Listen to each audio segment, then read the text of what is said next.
Well, first we're going to get opinions on. Do you think he had a right to shoot? No. No.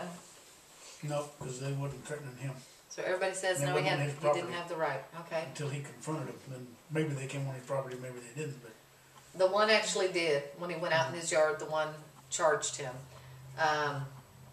In the state of Texas, you can protect a third person's property. Really? If that person asked you to. Oh. So if she I just asked get him that to in watch writing, the though. house, then yes, you can protect a third person's property. 2, you're right. He could have stayed in his house and had absolutely nothing happen, right? They would have broken in, taken that stuff. Probably would have never seen from those guys again. Probably, never seen that property again, right? Mm-hmm. But he went out in the front yard, and what you can't see in the video is that one of them charged him with crowbar. So he shot him because he stepped on his property. The other one was running the other direction down the street when he shot him.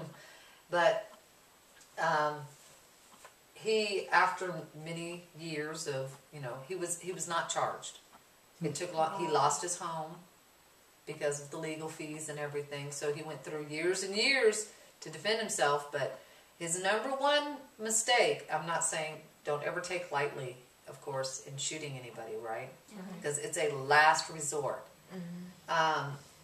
But one of the biggest mistakes he was, and what was used against him time and time again, was this 911 call. Yeah, they told him to stay inside the house. They told him to stay inside the house, but he's a free person. He doesn't have to stay inside his house. He stayed on his property. He didn't go into the neighbor's property.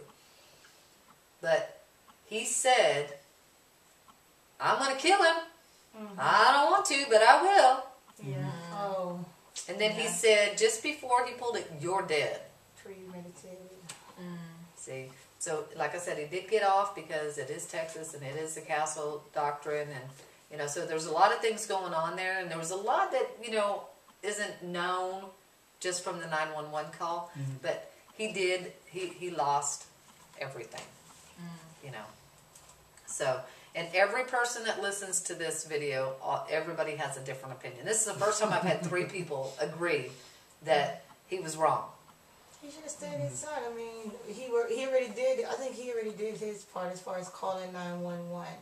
Now, if they had came on his property while he was in his house, then it's a different story. But it seemed like he went outside to engage, which I mean, he called it on himself. Right. I mean, I think. Yeah. And one of the things that was brought up is they said, well, but if those guys would have gotten away, who's to say it wouldn't have been his house the next day? Maybe he'd be sleeping, or maybe they would have broken into a house where there was a child by themselves, So it turned out it was 2 illegal Colombians, which the only positive aspect coming out of it that they were illegal Colombians is they didn't have family members here in the U.S. that could sue him civilly. Because if they would have had family members to sue him civilly, he would have lost a lot more than his house. Yeah. He'd have been going back to work. He was a retired man. He'd have been going back to work just to pay what he owed.